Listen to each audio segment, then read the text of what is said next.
Storybook Dolls by Ann Abbott. Nancy Ann started to create these dolls in the 1930s and 1940s.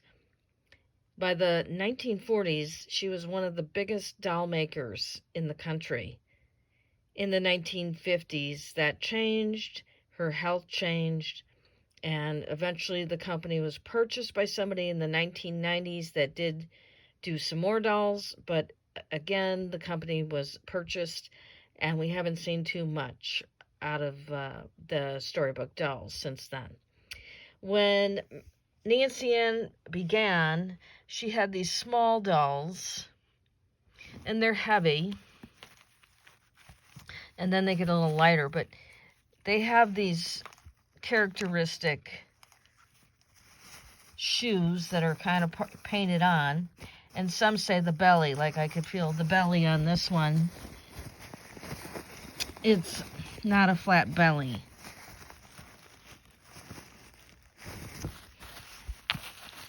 And then she began, after making these small dolls, to make larger dolls. But not big, about 5 inches. Now here's a later version Storybook doll.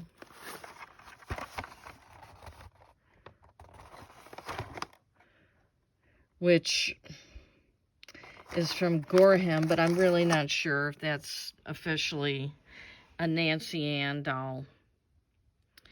So the dolls, when they started out, some had the painted on eyes, whereas others, they would open up to paint it on. Whereas some open and close. Same thing for the bigger ones. Some of these are painted on. Well, that one isn't. Some of them open up. Actually, probably most of these, except for this one. That one's a little taller. That's painted on. But the later ones would open up. And sometimes you might find a box. This is usually one of them. And there are books that have all of the characters. So I'll open that up. And it was Wee Dolls for Wee Collectors.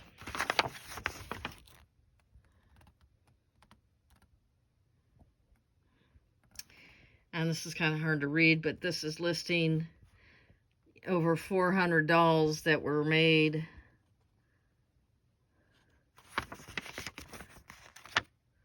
And that's Nancy Ann Abbott, the creator. Wee Dolls for Wee Collectors. Now, sometimes these dolls might get confused with Dolls of the World or other types of dolls. So you gotta kind of pay attention. It's not the same, but it's similar. But not the same. And I have come across this interesting Storybook doll collection. And it's some sort of collector's edition, but it's vinyl. And it was done in the 1990s, so that might have been the latest of the storybook. And behind it, you can see something very similar, but these aren't storybooks. These are Dolls of All Nations, but very similar.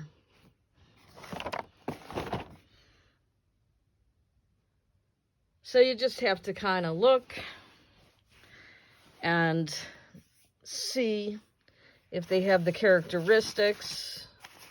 Sometimes there might be a tag, although right now I'm not finding one.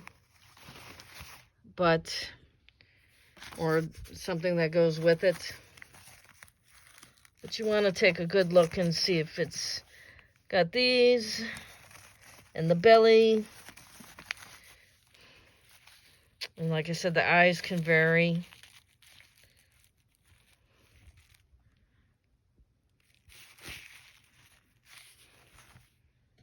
So that is a collection of Storybook dolls.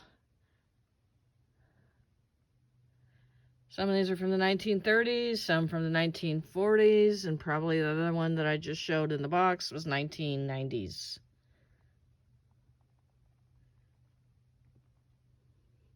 But they're valuable, and people like them, and they usually sell for $10 each, or depending on what condition they're in. So that is Storybook dolls. One other thing I want to point out is that these Storybook dolls are stamped as Storybook on their backs. The only problem is, like, some of these, you know, you don't want to wreck the outfit, but there might be some that look a lot like Storybook, but they may not be. So I have to do some research. Like this one, I don't want to rip off her back just to see. But there doesn't appear to be anything on there, so I need to find out if the Nancy Ann storybooks always had to have the stamp on the back or not. The early ones that are heavier, they have it. But some of the alleged older ones don't have it on the back, which makes me think, are these truly Storybook, or, you know, did they change something in their process? And that's something I'll have to look into. So another mystery here.